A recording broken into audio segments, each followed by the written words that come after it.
మాతృదేవోభవ.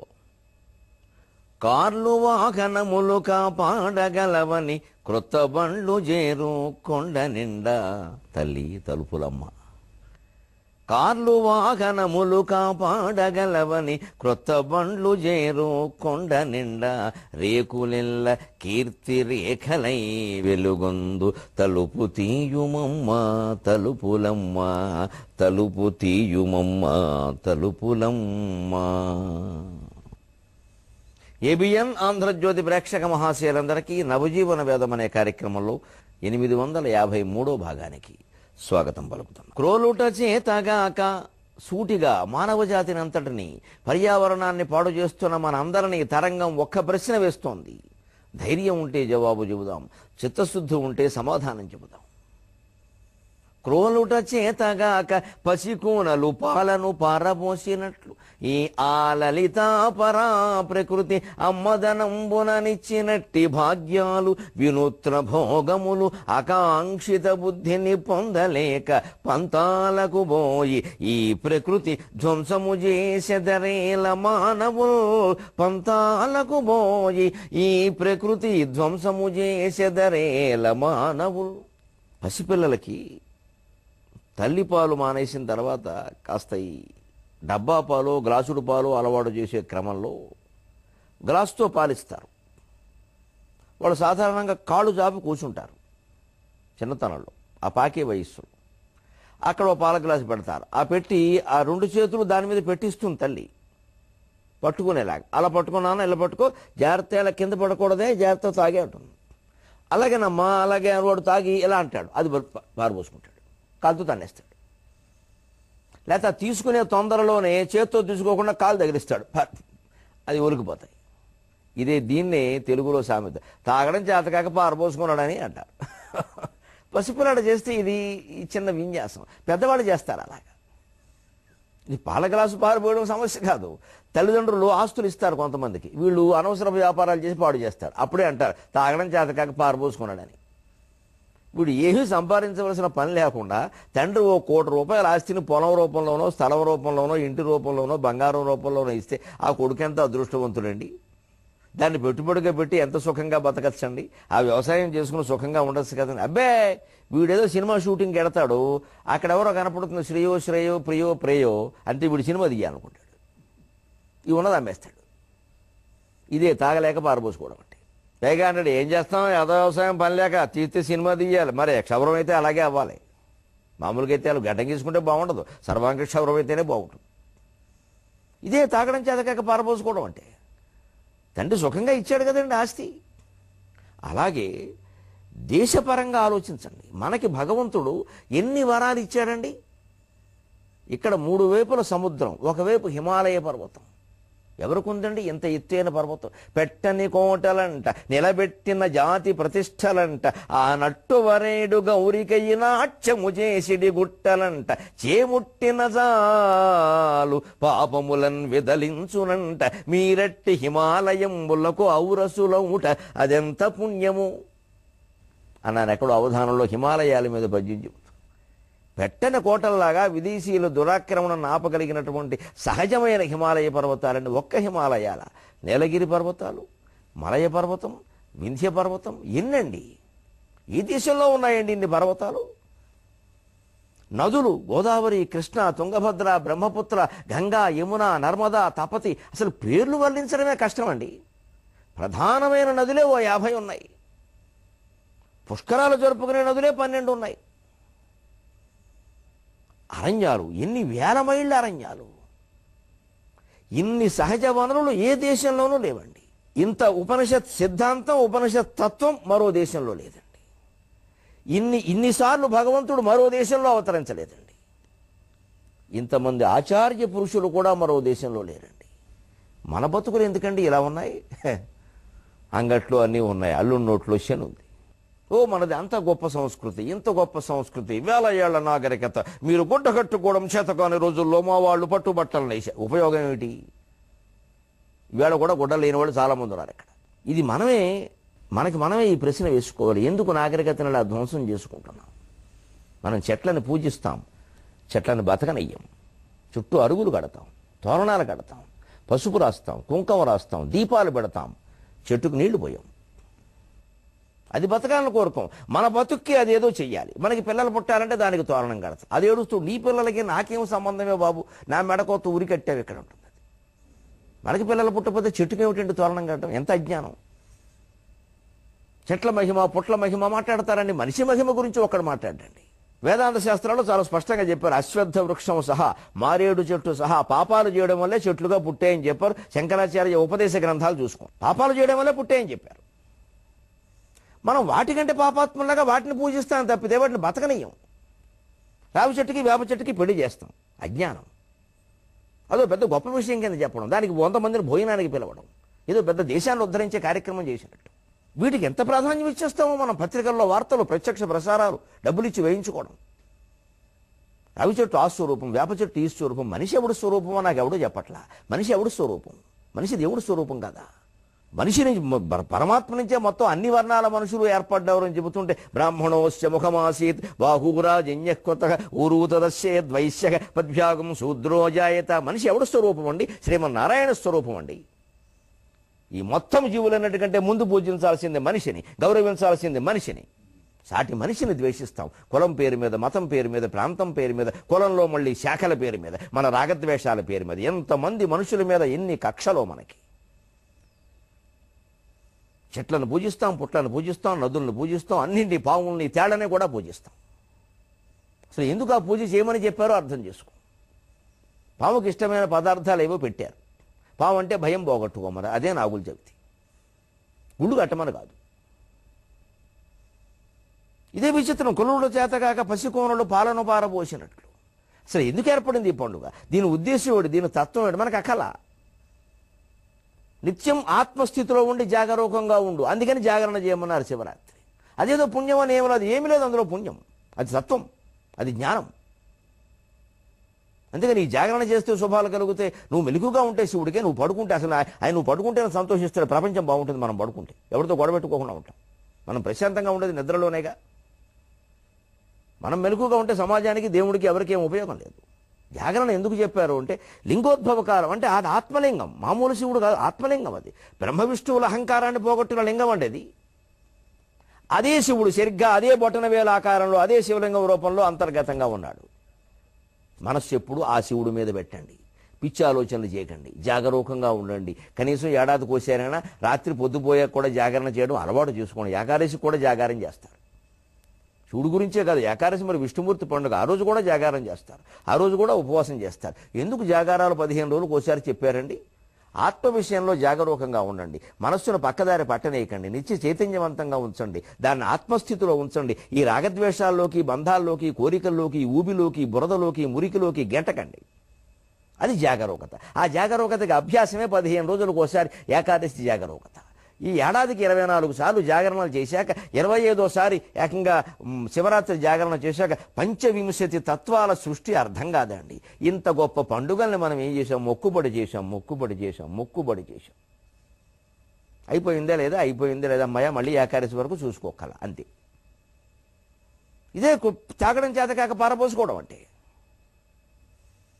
ఆ లలితా పరాప్రకృతి అమ్మదనంబుననిచ్చినట్టి అందాలు, ఎన్ని అందాలు ఇచ్చిందండి.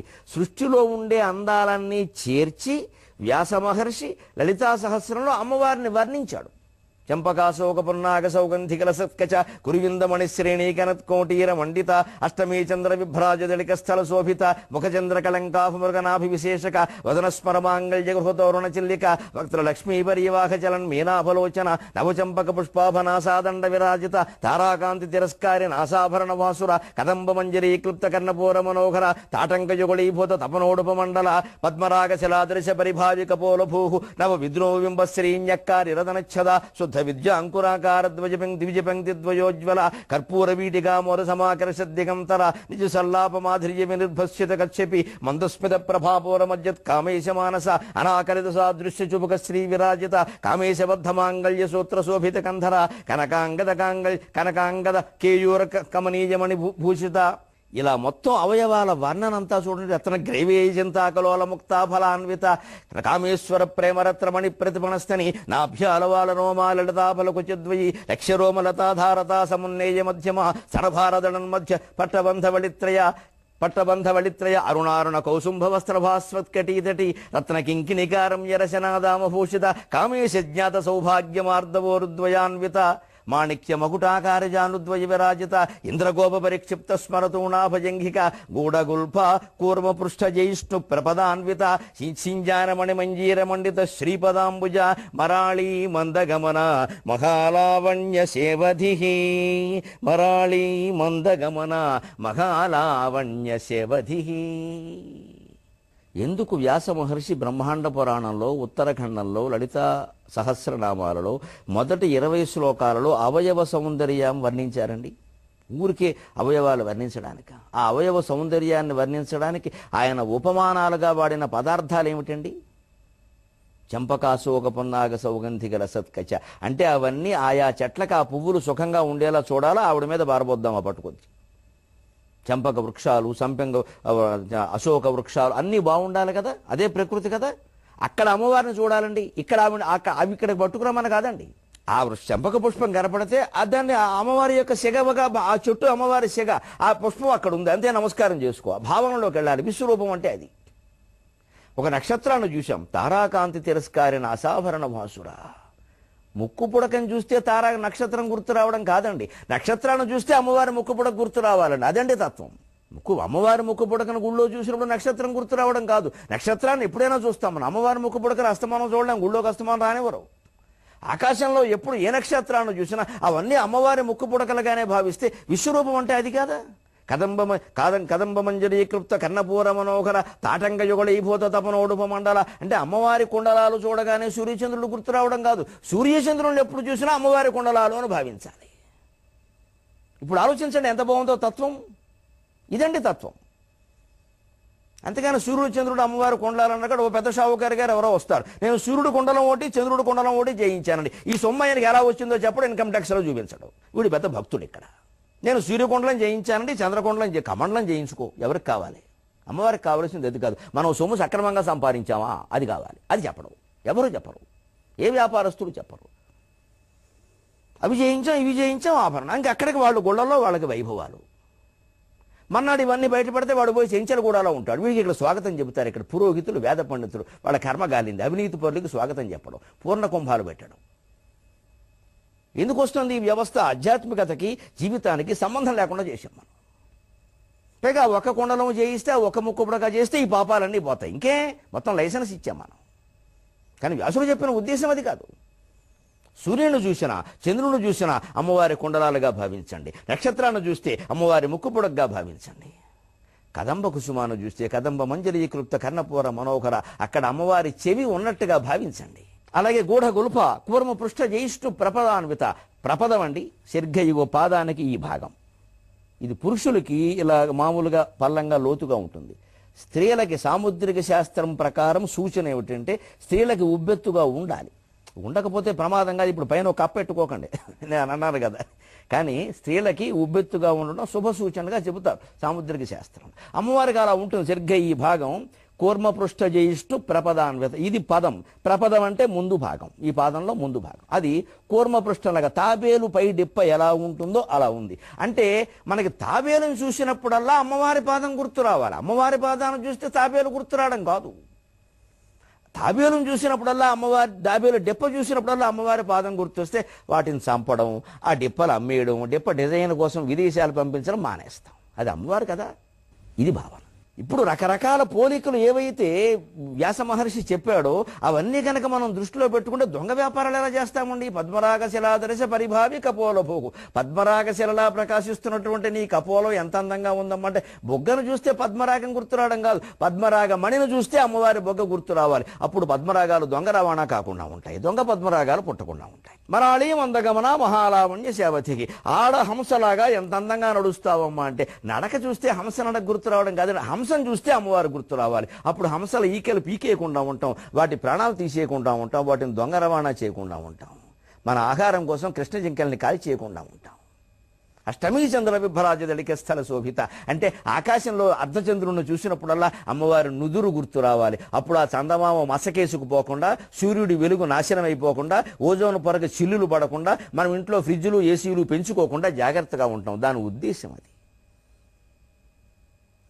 అందుకని అష్టమి చంద్రుడితో పోల్చారండి అమ్మవారి పైన చంద్రరేఖని. నేను వెండి చంద్రరేఖ కూడా చేయించానని మా ఊరు గుళ్ళు అమ్మవారు ఇవన్నీ కోరుకోరా. ఇప్పుడు మొత్తం విశ్వంలో ఉండే పదార్థాలన్నీ వ్యాస మహర్షి ఎందుకు అక్కడ ఉపయోగించారు అంటే విశ్వం మొత్తాన్ని అమ్మవారి స్వరూపంగా భావించండి. అదే విశ్వరూప సందర్శన యోగం. విశ్వాన్ని ఎప్పుడూ మనం చూస్తూనే ఉన్నాం, కానీ మనకి అమ్మవారు అనే దృష్టి లేదు. అదేదో చంద్రుడు, ఇదేదో సూర్యుడు, ఇదేదో సంపెంగ పువ్వు, ఇదేదో ముక్కు పుడక, ఇలాగే అనుకుంటున్నాం. ఇవన్నీ అమ్మవారి అవయవాలే. నువ్వు చూస్తున్న విశ్వంలో చూస్తున్న ప్రతి భాగం అమ్మవారి అవయవంలో శరీరంలో ఒక భాగం. నువ్వు మాట్లాడుతున్న ప్రతి వ్యక్తి అమ్మవారి స్వరూపం. నువ్వు సంపాదిస్తున్న ప్రతి రూపాయి అమ్మవారి స్వరూపం. ఈ భావనలో ఉంటే మనిషి ఘోరం ఎందుకు చేస్తాడు, నేరం ఎందుకు చేస్తాడు, తప్పు ఎందుకు చేస్తాడు, పొరపాటు కూడా చేయడండి. ఇది విశ్వరూపాత్మక భావన, ఇది విశ్వాత్మ భావన, ఇది ఏకాత్మ భావన, ఇది మన పూజల తత్వం. వస్తువులతోటి దేవతలను కొనేద్దామని చూస్తామండి. ఈ వస్తు సంస్కృతిని వదులుకోమని దేవతలు చెబుతున్నారు. ఇదే క్రూరుడు చేతకాక పసికోనులు పాలను పారబోసినట్లు ఆ లలిత పరాప్రకృతి అమ్మదనంబుననిచ్చినట్టి భాగ్యాలు. అమ్మగా మనందరికీ తల్లిగా మనకిన్ని భాగ్యాలు ఇచ్చి, ప్రత్యేకించి ఈ దేశం మీద ఆ దేవుడికి ఎంత ప్రేమో నాకు అర్థం కాదండి. ఎన్ని సహజ వనరులు ఇచ్చాడండి, ఎంతమంది ఋషుల్ని ఇచ్చాడు, ఎంతమంది ఆచార్య పురుషుల్ని ఇచ్చాడు, ఎన్ని దేవాలయాలను ఇచ్చాడు, ఎంతమంది దాతలను ఇచ్చాడు, మహానుభావుల్ని ఎంతమంది త్యాగమూర్తులైన చక్రవర్తులను ఇచ్చాడు, ఎన్ని రామాయణ భారతాలు ఇచ్చాడు. ఇంత సాహిత్య సంపద, ఇంత ఋషి సంపద, ఇంత తపస్ సంపద, ఇంత దేవాలయ సంపద, ఇంత నదీనద సంపద, ఇంత అరణ్యాని సంపద, ఇంత పర్వత సంపద ఎక్కడైనా ఉందా? మనకి తప్ప. ఇంత దారిద్ర్యం కూడా ఎక్కడైనా ఉందా ఈవేళ? మనకి తప్ప. ఇన్ని విభేదాలు కూడా ఎక్కడైనా ఉన్నాయా? మనకి తప్ప. ఇది మన మనస్సు కారణం కాదండి. దీనికి దాన్ని సరి చేసుకోవద్దా?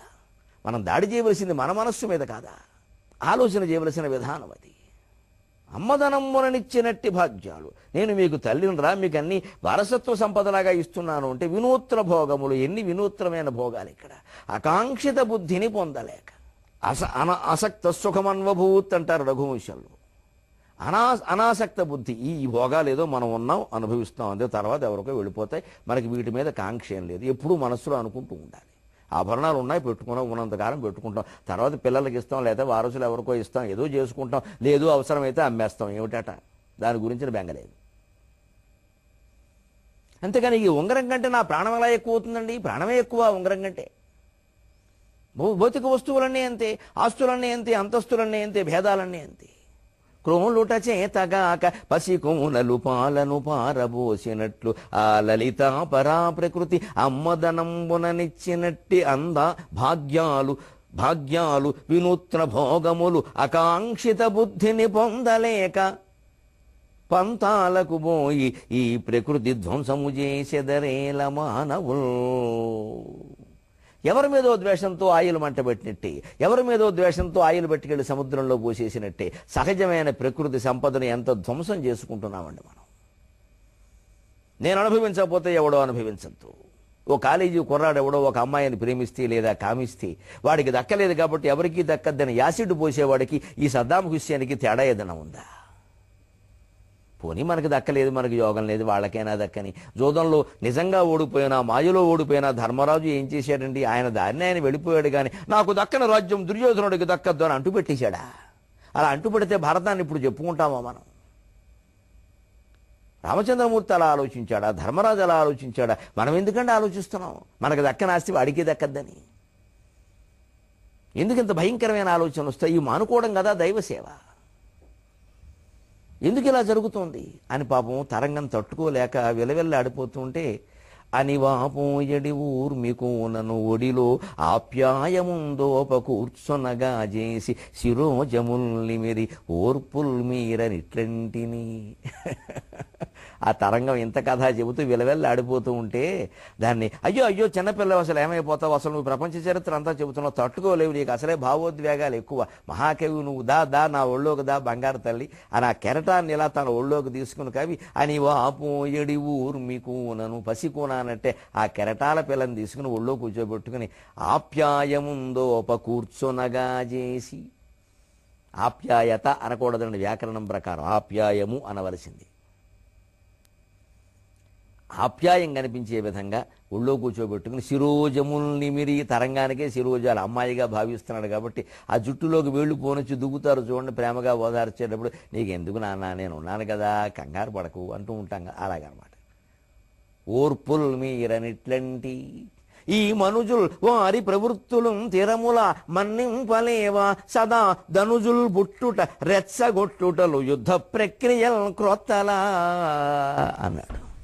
ఎందుకు తరంగం, చిన్నపిల్లవి అంత ఉద్వేగానికి లోనవుతో ఏ గుండెపోటో వస్తుందే వేరే మొహమా, అలా అయిపోతే ఎలాగే ప్రతిదానికి అని ఓ చిన్నపిల్లను ఓదార్చినట్టు ఓదారుస్తూ ఈ మనుషులు వారి ప్రవృత్తులను తెరముల, ఎన్ని కథలు నువ్వే చెప్పావు రామాయణ కాలం నుంచి.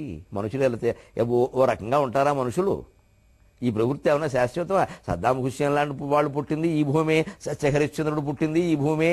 ఆ కథ నువ్వే చెబుతావు, ఈ కథ నువ్వే చెబుతావు, కంగారు పడితే ఎలాగా అని పాపం ఓదారుస్తున్నాడు.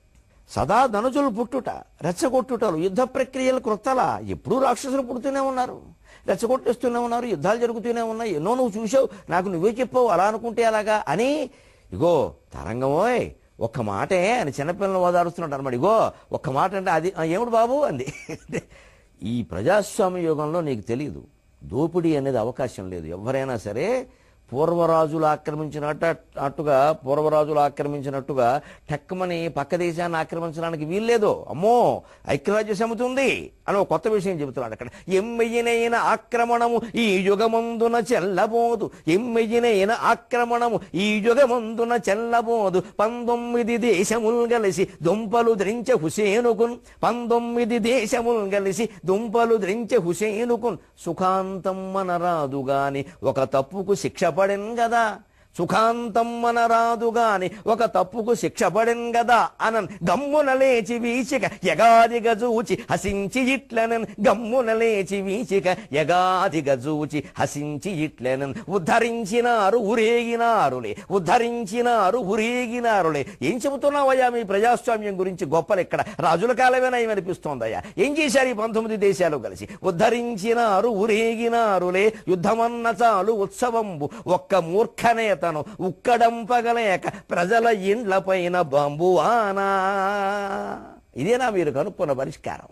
ఒక మూర్ఖుణ్ణి చంపడానికి దేశంలో ప్రజలందరినీ చంపుతారా? అదా పరిష్కారం? ఇదా ప్రజాస్వామ్యం? ఇదండి మన డొల్ల ప్రజాస్వామ్యం. ఐక్యరాజ్య సమితి సాధిస్తున్న ఘన విజయాలు ఇవి. అందుకే దాన్ని లౌక్యరాజ్య సమితి అన్నాను. ఎమ్మిజినైన ఆక్రమణమే యుగమందున చెల్లబోదు అన్నాడు పెద్ద గొప్పగా. ఏదో ఆధునిక సమాజాన్ని సమర్థిస్తున్న కవి అనమాట. Modern society you have no idea. English కూడా మొదలెట్టాడు అప్పుడే.